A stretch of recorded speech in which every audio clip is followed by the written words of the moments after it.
ભગવાન સાથે સીધી વાત કરવાના પુસ્તકમાંના પારદર્શક આકાશ તત્વ મહાયોગ નામના 11મા અધ્યાયની કથાનો વિડીયો. પ્રથમ હું મારો પરિચય આપું છું. મારું નામ વલ્લભભાઈ ડાયાભાઈ ધામેલિયા છે. મારો જન્મ હિન્દુસ્તાનના ગુજરાત રાજ્યના ભાવનગર જિલ્લાના સિહોર તાલુકાના મઢડા ગામે લાટવાળા નામથી ઓળખાતા પટેલ પરિવારમાં થયેલ છે. હું પાલિતાણા મુકામે દસ્તાવેજ લખવાનો ધંધો કરતો હતો. હાલ સુરત મુકામે મારા સંતાનો સાથે સુખેથી મારું નિવૃત્ત જીવન પસાર કરી રહ્યો છું.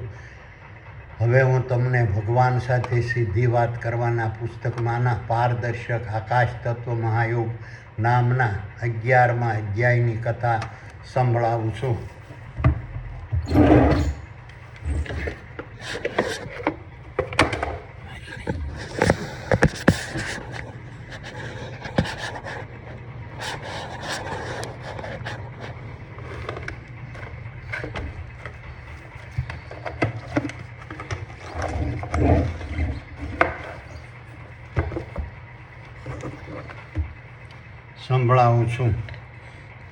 વલ્લભ કહે, એ સુપર પાવર, હવે મને પારદર્શક આકાશ તત્વ કેટલું છે તે સમજાવો અને પારદર્શક આકાશના ગુણધર્મો વિશે સમજાવો. વિસ્તારથી સમજાવો અને પારદર્શક આકાશના વિસ્તાર વિશે સમજાવો અને પારદર્શક આકાશની રચના ક્યારે થઈ તે સમજાવો. સુપર પાવર કહે, વલ્લભ, હું તને પારદર્શક આકાશના મહત્ત્વ વિશે સમજાવું છું અને પારદર્શક આકાશના ગુણધર્મો વિશે સમજાવું છું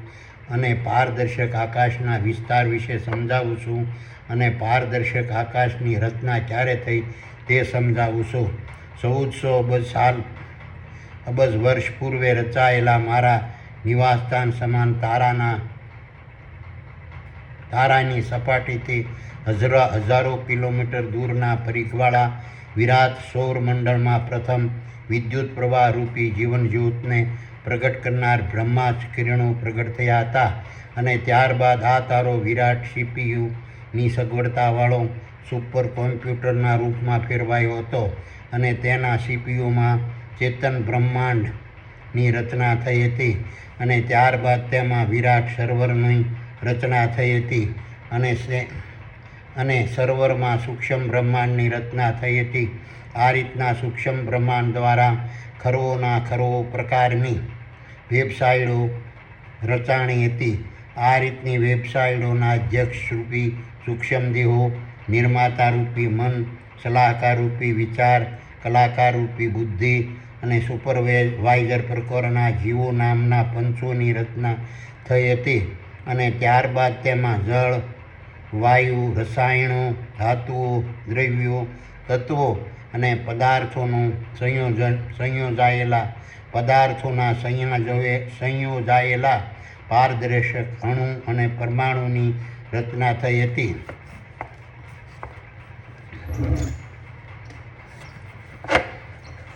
આ રીતના જળ, વાયુ, રસાયણો, ધાતુઓ, દ્રવ્યો, તત્વો અને પદાર્થોના સંયોજાયેલા પારદર્શક અણુઓ અને પરમાણુઓમાં વિદ્યુત પ્રવાહ રૂપી જીવનજ્યોતને પ્રગટ કરનાર બ્રહ્માસ્ત્ર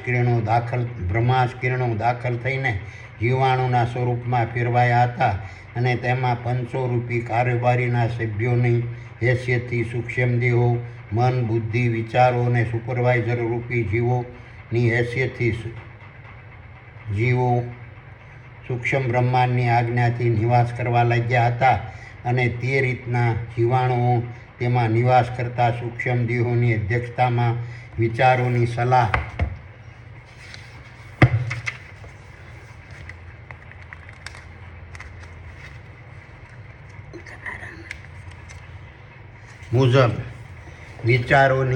મુજબ, બુદ્ધિની કળા પ્રમાણે અને મનની માંગણીઓ મુજબ ક્રિયા, પ્રક્રિયા અને કાર્ય કરવાના વર્કિંગ પાવર ધારણ કર્યો હતો આ રીતના વિદ્યુત પ્રવાહરૂપી જીવન જ્યોતને પ્રગટ કરનાર બ્રહ્માસ્ત્ર કિરણોરૂપી ચેતન તત્વરૂપી વર્કિંગ પાવરને ધારણ કરતા જળ, વાયુ, રસાયણો, ધાતુઓ અને તત્વોના પારદર્શક દ્રાવણ સમાન જીવાણુરૂપી અણુઓ અને પરમાણુઓ પોતાના દ્રશ્યમાન દેહોના વિભાજનની પ્રક્રિયાથી વંશવૃદ્ધિ પામીને મારા નિવાસસ્થાન સમાન તારાની સપાટીથી હજારો કિલોમીટર દૂરના પરિઘવાળા વિરાટ સૌરમંડળમાં અતિ વિરાટ અને વિકરાળ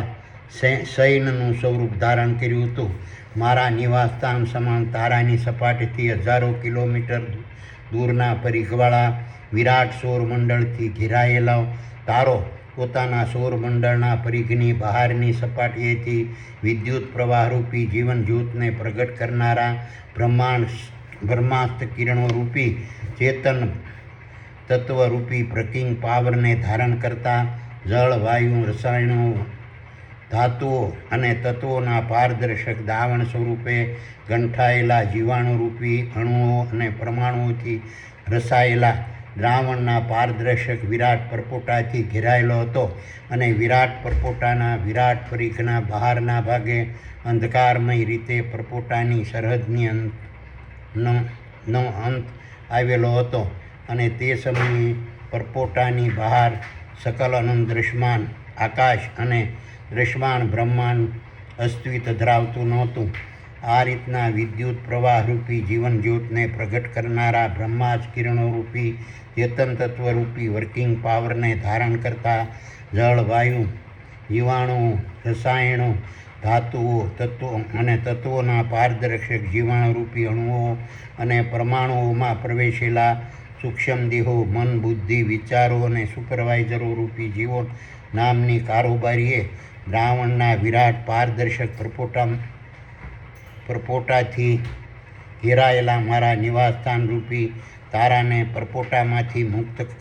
કરાવવાનું નક્કી કર્યું હતું અને તે રીતના જીવાણુમાં સૂક્ષ્મ બ્રહ્માંડ દ્વારા ખરોના ખરો પ્રકારની વેબસાઇટો પ્રગટ થઈ હતી. આ રીતની વેબસાઇટોના માધ્યમથી સૂક્ષ્મ દેહોની અધ્યક્ષતામાં વિચારોની સલાહ મુજબ, બુદ્ધિની કારીગરી પ્રમાણે અને મનની માંગણીઓ મુજબ જીવાણુઓ પોતાના અણુઓ રૂપી દ્રશ્યમાન દેહોના વિભાજનની પ્રક્રિયાથી વંશવૃદ્ધિ પામવા લાગ્યા હતા અને તેઓ તારાના સૌરમંડળના વિરાટ અને વિકરાળ શયનના સ્વરૂપે ફેલાઈને અતિ વિકરાળ અને વિરાટ પરમાણુ પાવરમાં રૂપાંતર પામવા લાગ્યા હતા અને તારાના સૌરમંડળમાં વિરાટ કોમ્પ્રેસર રૂપી દબાણ બળને પ્રગટ કર્યું હતું અને આથી તારાના સૌરમંડળમાં મહાવિસ્ફોટ થવા લાગ્યા હતા અને તારાના સૌરમંડળમાં મહાઉર્જા અને પ્રકાશ પ્રગટ થયા હતા. આ રીતે તારાના સૌરમંડળમાં પ્રગટ થયેલા મહાઉર્જા અને પ્રકાશના પ્રભાવથી પારદર્શક જીવાણુથી સંયોજાયેલી હવા ગરમ થઈને પરપોટાની અંદરના ભાગને મહાઉર્જાવાળું દબાણ બળ પ્રગટ કર્યું હતું અને વાયુ સ્વરૂપ જીવાણુના દબાણથી પારદર્શક પરપોટો મહાવિરાટ સ્વરૂપ ધારણ કરવા લાગ્યો હતો અને અંતે તેના પરિઘની સીમા અંતને આંબી હતી અને તે પરપોટો ફૂટી ગયો હતો અને પરપોટો ફૂટીને મારા તારા ફરતે વિરાટ આકાશના સ્વરૂપમાં રૂપાંતર પામવા લાગ્યો હતો અને મારા તારાની ફરતું વિરાટ આકાશ પ્રગટ થયું હતું. આ રીતના આકાશને તળિયું, મથાળું અને સાયડો નથી અને તે રંગ, ગંધ, સ્વાદ, સ્પર્શ, રૂપ, ચેતન, શબ્દ, ભય, નિંદ્રા અને મૈથુન ઇન્દ્રિયોના પ્રભાવ વગરનું છે અને તે કામ, ક્રોધ, મોહ, સ્વમાન, શ્રવણ, વાણી, ધ્રાણ, આશા, ભૂખ, થાક, સત્ય, અહિંસા, ત્યાગ, સંતોષ, પ્રેમ, દયા, સત્ય, કપટ, હિંસા, સ્વાર્થ, લોભ, લાલચ, ઘૃણા, ઘમંડ, કપટ, દ્વેષ અને ઈર્ષા નામની વેબસાઇટના પ્રભાવથી સંપૂર્ણ મુક્ત છે અને તે નિરંજન, નિરાકાર અને નિર્ગુણ છે. તે કોઈ પણ પ્રકારની ક્રિયા, પ્રક્રિયા, કાર્ય અને કર્મનું સર્જન કરતું નથી અને તે જ્ઞાન, ગુણ અને શક્તિ વગરનું નિર્મળ છે. આ રીતનું આકાશ -250 ડિગ્રી તાપમાન વાળું સંપૂર્ણ શીતાગાર સ્વરૂપ હોવાથી તેમાં રહેલા તારા, સૂર્યો, ચંદ્રો, ગ્રહો, ઉપગ્રહો, ઉલ્કાઓ, પિંડો, પદાર્થો, રસાયણો, ધાતુઓ અને દૃશ્યમાન દેહોની સપાટી પરથી બ્રહ્માસ્ત્રોના પરાવર્તન પામવાથી ઉત્પન્ન થતી ઉર્જા અને પ્રકાશને શોષીને ચિતાગારમાં વર્તમાનમાં હરપળ ફેરવતું રહેશે. આથી તેમાં ઉત્પન્ન થતા પ્રકાશ અને ઉર્જાનું વર્તમાનમાં હરપળ નિયંત્રણ થતું રહેશે. આ રીતના આકાશને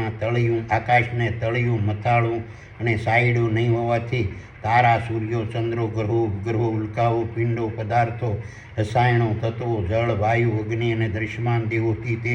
ભરાતું, છલકાતું, ગળદી વાળું અને ઉભરાતું નથી. આ રીતના આકાશને તળિયું, મથાળું અને સાઈડ નહીં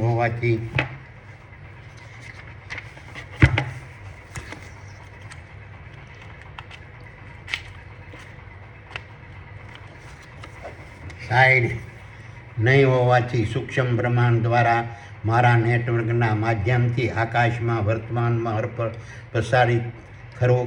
પ્રસરતી ખરોના ખરો પ્રકારની વેબસાઇટો દ્વારા ઉત્પન્ન થતા વિદ્યુત તરંગો એકબીજામાં અટવાયા, ઘસાયા, અથડાયા અને ઘૂંસવાયા વગર સકલ અનંત આકાશમાં વર્તમાનમાં હરપળ સ્વતંત્ર રીતે પ્રસરેલા રહેશે અને તેઓ પરસ્પર ઘર્ષણ અને સંઘર્ષ કર્યા વગર પોતપોતાની અલગ અલગ ક્રિયા, કર્મ, અસ્તિત્વ, ગુણ, ધર્મ, પ્રકાર અને પ્રમાણ જાળવી રાખે છે. આ રીતને આકાશને તળિયું, મથાળું અને સાઈડો નહીં હોવાથી તારા, સૂર્યો, ચંદ્રો, ગ્રહો, ઉપગ્રહો, ઉલ્કાઓ, પિંડો, પદાર્થો, રસાયણો,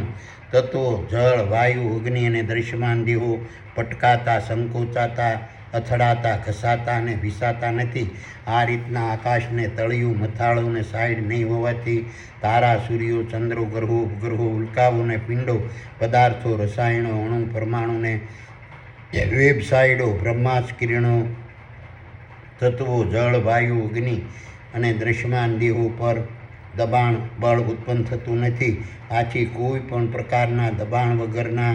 તેઓ સ્વતંત્ર રીતે અલગ અલગ પ્રકારે આકાશમાં સ્થિરતાને પ્રાપ્ત કરેલા હોય છે. આ રીતના આકાશને તળિયું, મથાળું અને સાઈડ નહીં હોવાથી સ્વતંત્ર રીતે આકાશમાં મુસાફરી કરતા તારા, સૂર્યો, ચંદ્રો, ગ્રહો, ઉપગ્રહો, ઉલ્કાઓ અને પિંડો, પદાર્થો, રસાયણો, અણુ, પરમાણુ, વેબસાઇટો, બ્રહ્માસ્ત્ર કિરણો, તત્વો, વાયુ, જળ, અગ્નિ અને દૃશ્યમાન બ્રહ્માંડની મુસાફરીના માર્ગમાં ટ્રાફિક જામ થતો નથી અને તેના માર્ગના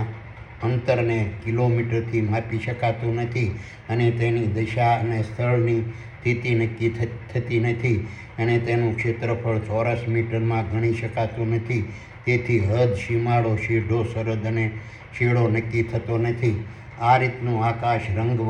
વગરનું હોવાથી તારા, સૂર્યો, ચંદ્રો, ગ્રહો, ઉપગ્રહો, ઉલ્કાઓ અને પિંડો, પદાર્થો, રસાયણો, અણુ, પરમાણુ અને વેબસાઇટો, બ્રહ્માસ્ત્ર કિરણો, તત્વ, જળ, વાયુ, અગ્નિ અને દૃશ્યમાન દેહો પોતપોતાના ખરો પ્રકારના રંગોને પોતપોતાની રીતે અલગ અલગ પ્રકારથી દૃશ્યમાન બ્રહ્માંડમાં પ્રગટ કરતા રહેશે. આ રીતનું આકાશ ગંધ વગરનું હોવાથી તારા, સૂર્ય, ચંદ્રો, ગ્રહો, ઉપગ્રહો, ઉલ્કાઓ, પિંડો, પદાર્થો અને રસાયણો, અણુ, પરમાણુ,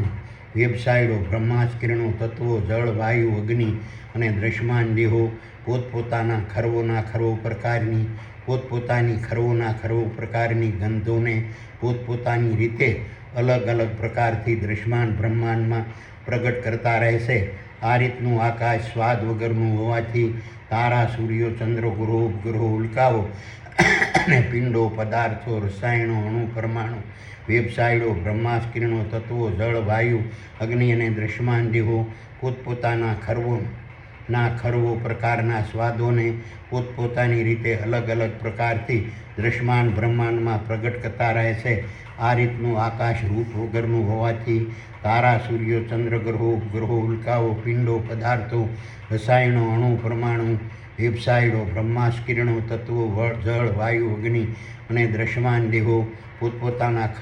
ખરો પ્રકારના રૂપોને પોતપોતાની રીતે અલગ અલગ પ્રકારથી દૃશ્યમાન બ્રહ્માંડમાં પ્રગટ કરતા રહેશે અને તેની જાડાઈ, ઊંચાઈ, વિસ્તાર, ને પહોળાઈ ને લંબાઈ જોઈ સમજીને જાણી શકાય છે. આ રીતનું આકાશ શબ્દ વગરનું હોવાથી તારા, સૂર્યો, ચંદ્રો, ગ્રહો, ઉપગ્રહો, ઉલ્કાઓ ને પિંડો, પદાર્થો, રસાયણો, અણુ, પરમાણુ, વેબસાઇટો, બ્રહ્માંડ, તત્વો, જળ, વાયુ, અગ્નિ અને દ્રશ્યમાન દેહો પોતપોતાના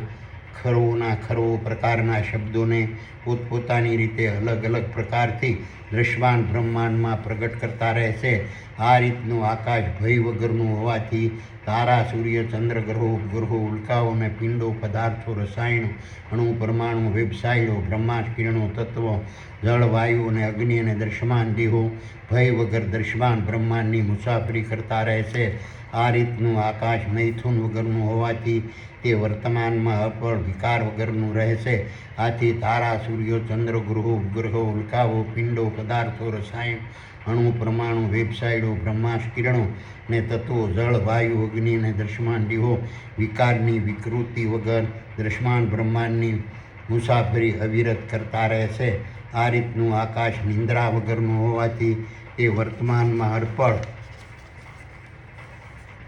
જાગતું રહે છે. આથી સૂર્ય, ચંદ્ર, ગ્રહો, ઉપગ્રહો, ઉલ્કાઓ, પિંડો, પદાર્થો, રસાયણો, અણુ, પરમાણુ, વેબસાઇટો, બ્રહ્માંડ, તત્વો, જળ, વાયુ, અગ્નિ અને દ્રશ્યમાન દેહો અવિરત અને સતત દ્રશ્યમાન બ્રહ્માંડની મુસાફરી કરતા રહેશે. આ રીતનું આકાશ સંપૂર્ણ -250 ડિગ્રી શીતાકાર રહેતું હોવાથી તે ઉષ્ણતા અને પ્રકાશને ધારણ કરતું નથી. એટલે તારા, સૂર્ય, ચંદ્ર, ગ્રહો, ઉપગ્રહો, ઉલ્કાઓ, પિંડો, પદાર્થો, રસાયણો, અણુ, પરમાણુ, વેબસાઇટો, બ્રહ્માંડ, તત્વો, જળ, વાયુ, અગ્નિ અને દ્રશ્યમાન દેહો એર કન્ડિશનર રૂપી આકાશમાં પ્રમાણસર પ્રકાશ અને ઉર્જાને ધારણ કરીને દ્રશ્યમાન બ્રહ્માંડની મુસાફરી અવિરત કરતા રહેશે. આ રીતનું આકાશ સંપૂર્ણ અંધકારમય હોવાથી તેમાં રાત્રિ અને દિવસ ઉપસ્થિત થતા નથી. તેમાં સમયરૂપી મહાકાળના સમયને માપી શકાતો નથી અને આકાશ સંપૂર્ણ અંધકારમય હોવાથી તેમાં રહેલા તારા, સૂર્યો, ચંદ્ર, ગ્રહો, ઉપગ્રહો, ઉલ્કાઓ, પિંડો, પદાર્થો, રસાયણો, અણુ, પરમાણુ, તત્વો અને જળની